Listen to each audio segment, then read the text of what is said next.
Are you lost amidst a blizzard of digital marketing information? Are you looking for the most effective way to get in front of the pack using your own expert knowledge? Or are you striving to become an industry leader online? Come in from the cold and join us inside the Igloo today, the #1 content marketing show for peeps who like winning. Each episode of Inside the Igloo, you'll get the inside scoop on what's working and what's not in the world of content marketing from global leaders in the game. Inside the Igloo, we interview the experts who will offer strategy, advice, tips, and tricks that'll set you on a path to branded digital leadership in your field. Inside the Igloo. Stop fighting the icy winds of confusion. Step out of the storm and come in from the cold. Warm up with expert knowledge inside the Igloo, the #1 content marketing show for peeps who like winning with your host, Wes Ward. Inside the Igloo. Welcome to Inside the Igloo, the #1 content marketing show for peeps who like winning. I'm your host, Wes Ward. And today, as always, our co-host is Nate Riggs, all the way from Columbus, Ohio. How are you, Nate? Good. How are you, Wes? Thanks for having me. Yeah, very excited as always. I really look forward to our chats. We're really starting to dig deep and get into some really meaty concepts and some really meaty outcomes. I thought last week's episode, where we're looking at trends and also what's happening over in America, in Ohio, was, from my point of view, is an absolute fascinating insight into what's going on in your part of the world. Yeah, it's been an incredibly interesting last couple of weeks. We finally have the end of the political advertisements on TV, so that's, I think, welcome for a lot of people, particularly in Ohio. Ironically, I was expecting to go to the polls, being in the swing state, and look at very, very long lines. And in the morning, that was the case. You went, around 5, 6 o'clock in the morning, and you couldn't even get in the parking lot. And then later in the afternoon, it seemed like everybody had made the rush to get there and early. So it was pretty easy to get in and out. A little bit of anticlimactic, if you will. Really, it's quite an interesting model over here in Australia. It's compulsory to vote. So it's sort of undemocratic in a way, democracy. Whereas in America, it's voluntary to vote. Do you think that voter turnout was bigger than usual in your experience? Well, it's really interesting because voter turnout, I think, is largely related to the fact that there are so many ads and that particularly the news media and the way that they place the presidential debates really kind of sets the agenda to get people to go out and vote. If there were not televised presidential debates, which is interesting because if you look at these debates, it's very much shot in the way that you would watch a football game or a baseball game. It's almost like a political sporting event. And because of that, millions and millions of people tune into this. And mind you, none of the people, myself included, tuning in really know all that much about political issues. So you're kind of only getting the top line as to what the candidates choose to talk about in their campaign platforms. But yet everybody tunes in. And I think during the month of October and November, all of that media really is intended to get people to turn out and create this, if for instance, if you look at television polls, it will always say, it's 49% to 51% or something swing. But then under that, there's a margin of error of plus or minus 4.5%. So really nobody comes out and says, here's a definitive poll that says one candidate is winning or the other. But it's meant to kind of create this controversy and create this buzz that I think really, gets the voters to turn out and exercise their right as Americans. Do you think, in terms of reach, TV is the primary medium during something like this? We talk about content marketing a lot and how the web's changing everything. But when it really comes down to it, when, big money is getting applied, do you think the dominant channel or medium is still TV? I think it depends on the parties, too. For Republican voters, and not that each, partisan party is out there not using the web, but you do see a lot more of traditional advertising around the Republicans, whereas even going back to the original, when Obama ran for office the first time, it was largely done on things like Facebook and social media. And we saw the Obama campaign really, really hit the media hard in terms of Facebook advertising and promoted posts and so on and so forth. That was a little bit lighter on the Republican side. Just to make an interesting plug too, if you're familiar with the presentation software Prezi.com, on their blog there's a very, very interesting Prezi presentation. It's almost a interactive infographic that has all the details of the 2012 presidential election. So I would encourage any reader to go take a look at that, because it really does capture all the numbers, and it's a very innovative way in terms of content marketing to kind of display that infographic in a very interactive way. So check that out. We'll definitely put that in the show notes, because I haven't seen that, and I do love Prezi. I think making sure you don't get sort of nauseous or airsick by getting overzealous with the transitions. I've seen that over here a little bit, but it's an awesome product. Do you use it? For presentations, I've never actually used Prezi yet, because I'm still kind of getting used to not having everything in a linear format, like you would with Keynote or PowerPoint. But I am, after seeing this post by Prezi, I'm really, really interested to look at this as more of a content marketing tactic, because number one, with infographics, we're just polluted on the web. There's infographics everywhere you turn, and they're all really long skyscraper format, and I think people are starting to get sick of scrolling down. But the way that Prezi did this kind of, adds a new spin to it, makes it a little bit more interesting and in my opinion, a little bit more useful. Yeah, well, I certainly see it from video creation. Being able to screen capture and then edit, and having those sexy transitions really good. I'm a bit of a fan of PictoChart, one of those infographic creators, but they are templated, and I think a lot of that style is coming out, like you say, is polluting the internet right now with these long skyscrapers. And I think also it really relates to a lot of content in general. If it's not really high value or not really compelling, all of a sudden it's just clutter and noise. It doesn't matter what the medium or the type of content it is. If the value or the relevance is not there, all of a sudden it's just stuff. Absolutely. Well, last week we were talking about the trends, what's going on. We only got halfway through it, but also I think today we should be talking about some of the implications of these trends and some of the winners and some of the losers in the big shift for content marketing as it gains speed. We were talking off air just a little while ago about the advertising agency model. Now, if we look at a traditional audience of print, radio, TV, those sort of mediums in the old model, agencies were front and center of that. They were helping businesses access those traditional audiences. Now that content marketing's evolved, the internet's available, brands and businesses can actually create or access their own audience. I think today's discussion about how that fits for traditional agencies and the new types of agencies, including your agency, Nate, the Karcher Group, whether they were born digital, whether they transitioned, I think it's a really good topic for discussion for today. No, I absolutely agree. And there is a huge transition that's going on right now, because agencies are having to kind of remake themselves. We've seen marketing.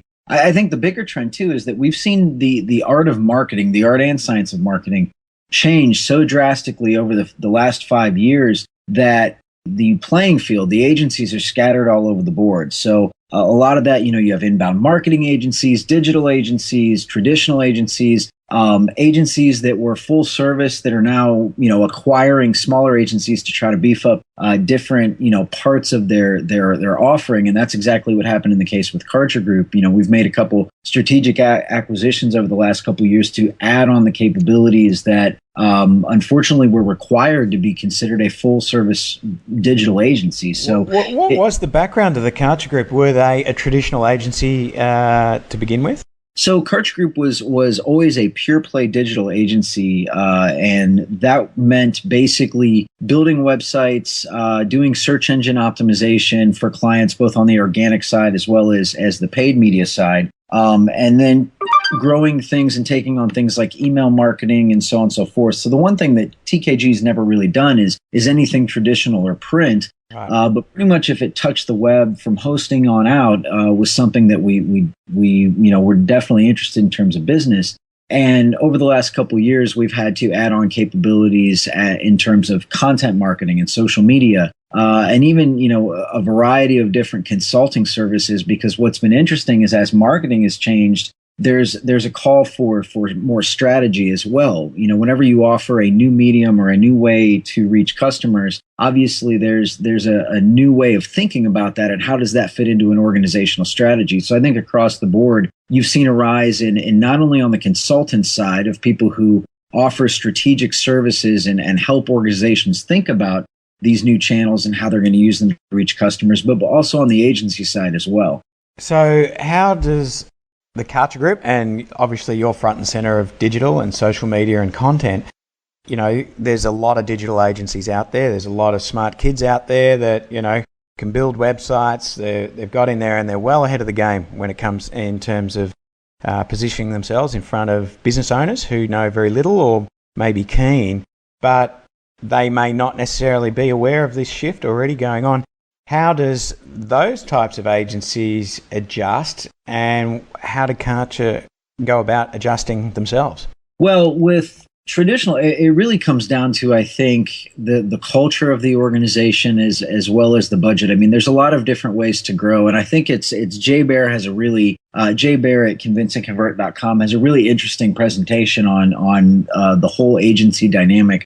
But a lot of agencies that are smaller or boutique shops take what Jay calls as the guru strategy. So go out and find the independent consultant who's already got a book of business in terms of whether it's social media or content marketing or both, and then find a way to acquire that individual or bring them on, typically buying out the book of business and then making them a part of the agency staff. And that does work in terms of, you know, a longer cycle, because then what you're going to face is cultural adaptation. You know, is this person that we're bringing into the fold, how are they going to learn how to function as a part of the agency or of the business at hand? And there's some challenges that come along with that. So any agencies thinking about that should probably, you know, consider not only does this person have the skill set that we need or the book of business that we need, but are they also going to click with our internal teams? And a lot of times, if you're talking about a boutique agency, typically those may be family run or the same group of people who've been working together for many, many years, usually since founding.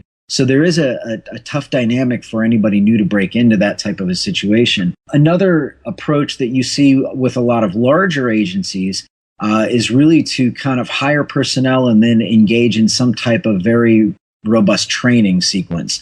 So again, bringing in somebody or sending individual teams to a lot of the conferences and really trying to educate the internal personnel to pick up the new craft of content marketing or social media. What you're really saying there is if the business isn't strategically organized, doesn't have its own processes, one of the shortcuts or down and dirty methods is to go and bring in a rock star who's already got an audience. Yeah, absolutely. An audience and a set of skills. And that, you know, that can work very, very well for organizations if they think through, I think, what would be considered adoption. Maybe adoption's not the right word, but, you know, how is that person going to merge into the culture and become part of a team? Largely because if you are bringing in that independent consultant, they've probably been used to working on their own, getting their own clients, operating on their own processes and timeline. So oftentimes melding that into an agency environment, particularly if that individual hasn't really had agency experience, that can present some challenges. And what sort of experiences, like, you know, the independent consultant or, you know, this rockstar guru is probably, by virtue of where they're at, they've got their own audience, they're sort of an A-type personality, trying to mold them into an agency which may or may not have certain strengths and certain views on the way they conduct themselves, or even just agency's role in the whole industry, could be problematic, I would have thought. Well, and I think, too, it comes down to, you know, even things like billable hours. You know, typically a lot of consultants who are working on their own doing strategy projects, they're not really thinking in terms of billable hours because their overhead is not anything near what an agency's overhead would be. They're typically not paying for a building, maybe working out of coffee shops or their home office. Usually it, you know, when I was an independent consultant, I looked at, okay, how much retainer revenue do I have coming in per month? And then what's my burn rate? What do I need to survive? And then how much that's left over can I either put back into the business or pay independent contractors to try to offload, you know, some of the heavy workload? Whereas in the agency environment, you know, it comes down to being very stringent on tracking billable hours against non-billable hours. You know, the process of client contact, that's always an interesting one too, because with a consultant, you have the account executive or the account manager, as well as the strategist, as well as a lot of times the execution staff rolled into one person. Whereas an agency, those are all going to be different functions. And so having the contractor learn to, or the consultant who's becoming a part of an agency, learn to kind of give up some of those responsibilities and share those with a larger team. That can take, a couple months to get used to. And just finally on this point of the agencies giving up their intellectual property, if you've got a rock star, he's probably developed some pretty hardcore IP, and that's the reason why they got an audience coming in who owns the IP. Would that be an issue, or it's not really a problem? Well, and I think too, everybody's got IP, but at the end of the day, a lot of it looks very much the same in terms when you're talking about agency services. Everybody usually has a 2, 3, 4-step process, and they're all named various different things. Different charts, Yeah. And not to say that intellectual property is not important, but for service-based businesses, especially in the era where now we share content freely and we're transparent and we share all these ideas freely, there is certain IP that you keep locked back. But IP, is more along the lines of technology. Like if you have a certain platform that you've developed and it's proprietary code, that would be considered IP. Not to say that there's not intellectual property on the consulting sides of things, but it's kind of a disconnect because, again, you're going out and the idea of content marketing is sharing all of this stuff out there in the open. So it kind of, makes you wonder, is that really IP or is that just content? Yeah, yep. Now, some of the people that are, some areas, I'm just sort of thinking about the PR consultants, especially the traditional ones where they would have to go in and pitch the old media to access their audience and come up with all sorts of creative and ingenious ways to get their clients in front of the traditional audience. Now that, brands and businesses can develop their own audience with content marketing, et cetera, where do you see the role for PR agencies? I've got a few ideas on that, but I'd be really keen to see what you think, where the old school PR agency sits in this new paradigm. Well, it's a really interesting question, and I'm not sure it's completely shaken out yet. What I'm seeing, at least in Ohio and in surrounding states and in the U.S., is that PR agencies and PR practitioners tend to have a little bit of a leg up when it comes to things like social media management. Not so much on the content side, but very, a lot of these PR agencies were out there doing things like pitching bloggers or setting up listening stations to be aware of when somebody was mentioning a brand name on the web. And that was part of a public relations function, to kind of be aware so that you could respond. What's interesting is that the pace has increased drastically. So, you may, as a PR practitioner, have a listening station set up for the brand name of your client or a product or a service, and suddenly have to react within, minutes or hours to get a pitch in front of whoever the blogger or article writer is. I think we've also seen the press kind of change. The people who are writing even things for journals and magazines are also on Twitter, and they're getting a lot of their news from things like Twitter and even putting out, different calls for submissions via Twitter when they suddenly find that they have a gap to fill and they've got a deadline. So the name of the game for PR practitioners is really speed. Who gets there first and is able to kind of harness all of the content ideas that they have in pitch articles. And we're seeing a lot of particularly boutique PR firms be very, very successful with not only pitching traditional public relations and building a brand reputation for their clients, but also doing some of the nitty-gritty stuff, managing things like Facebook pages or Twitter accounts or things like that. Yeah, a very good friend of mine is a very successful PR firm in her own right, very specialist in technology over here, and she straddles the traditional media and the new media really well, and she's always listening, always looking for angles that pop up online, and always scanning, and can manage social media on behalf of the client if needed be. Where I find big opportunity still prevailing for PR agencies, if I'm a business owner and all of a sudden there's a crisis, there might be a product recall, there could be any sort of catastrophe. Once the journalists have a defined need, being, hey, there's a story in this, we're getting after it. I think the traditional PR model is still quite robust, and that's where, they can manage online and offline, but as soon as the journalists have got a need, they're going to go, all right, let's go and grab this story. I think that's where the PR agencies, that's their core skill set, that's what they've always done. I don't think that's going to change in this new content marketing world. No, I would agree with you to an extent, but I think what's interesting to consider is that at its core, PR is public relations, correct? And that has always been turned into, we're going to, get media placement, our organic article placement, things like that. We're going to pitch journalists. But if you really boil it down to, public relations, relating to the public and kind of having that dialogue with the public, suddenly now all the public has a voice. And so I really think that's going to be interesting to watch how PR agencies adapt, because it's not just about media placement anymore or getting articles placed. It's about those one-to-one conversations with any consumer who may happen to have a blog or may happen to have 50,000 followers on Twitter, or may happen to be the next door neighbor of somebody who, has a very popular, widely read blog.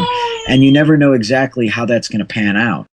You just never know how it's going to pan out. And that's the skill of the PR, is just managing it in favor of the business owner. I'm starting to think, what's happening to the advertisers if they, the advertising agency is been dealing with traditional audiences that are starting to crumble in terms of the audience shift is on and it's going over to the brands. Let's, for an example, let's look at Red Bull. They're incredible content marketers. They're developing their own audience so that they're less reliant on the newspapers, etc.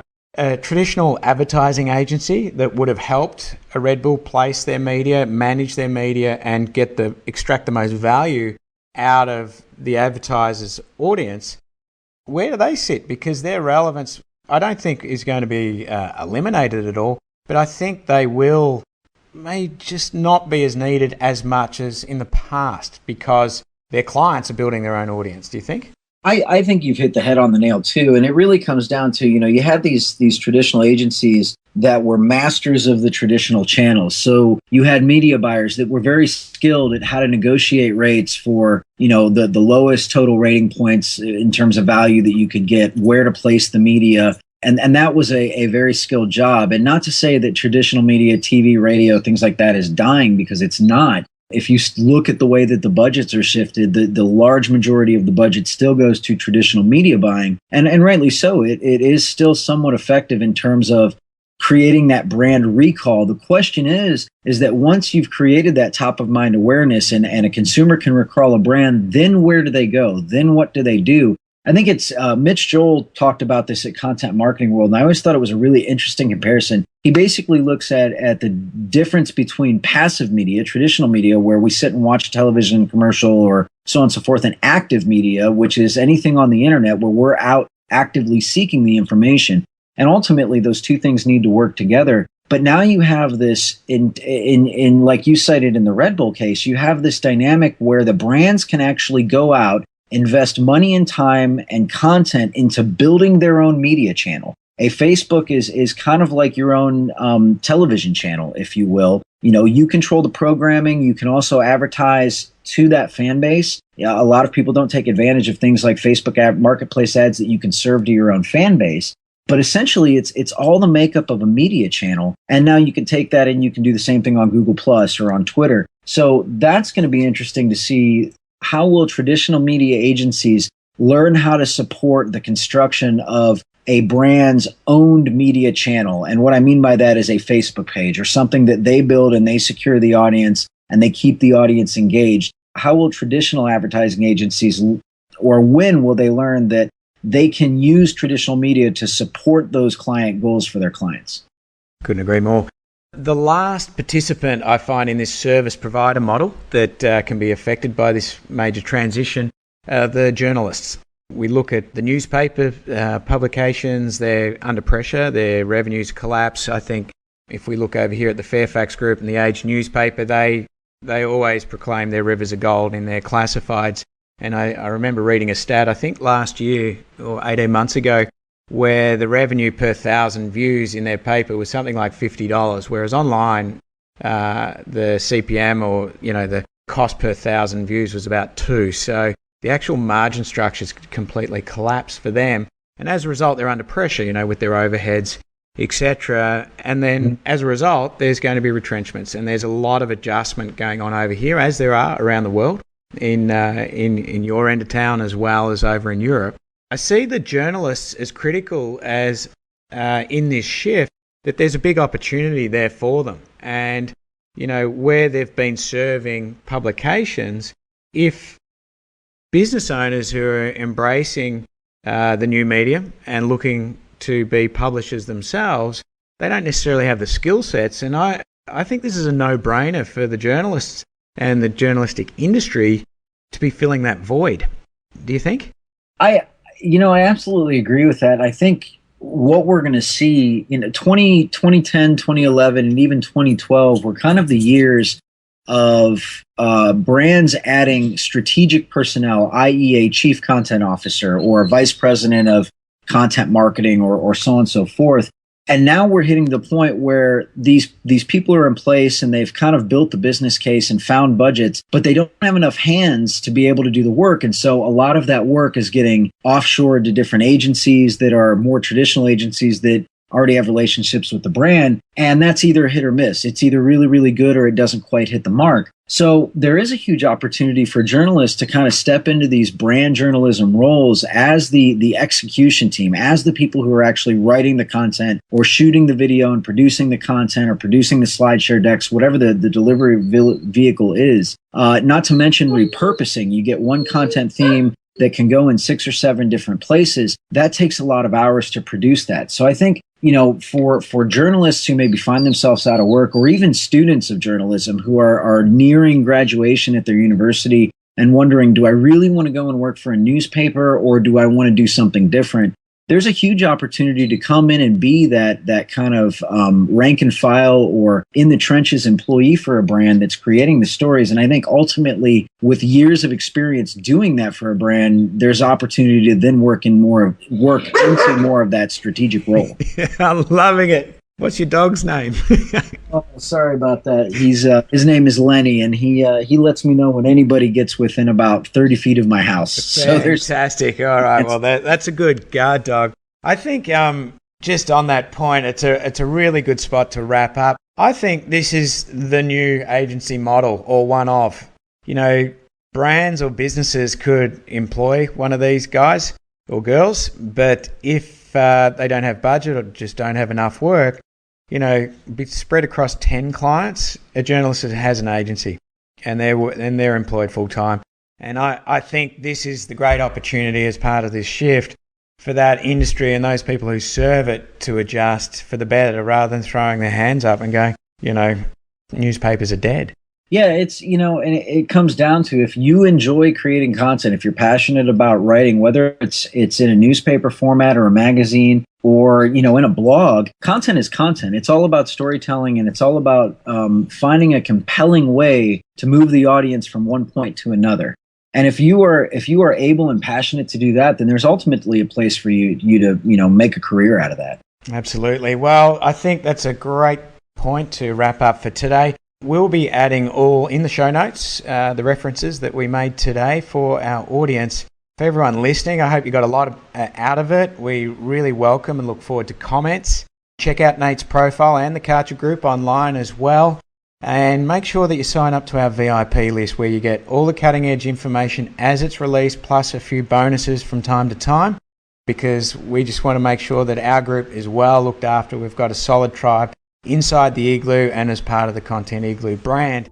Nate, it's been a fascinating discussion. I've really enjoyed it, and look forward to chatting next week and hearing more what's happening on your side of the pond. Always a pleasure to talk to you, Wes, and thanks again for having me. Absolutely. Thanks. That is Nate Riggs from the Karcher Group. My name is Wes Ward. You've been listening to Inside the Igloo, the #1 content marketing show for people who like winning. Bye for now. You've just been Inside the Igloo, the #1 content marketing show for peeps that like winning, with your host, Wes Ward. For more information about leading your market online, visit Content Igloo at www.contentigloo.com.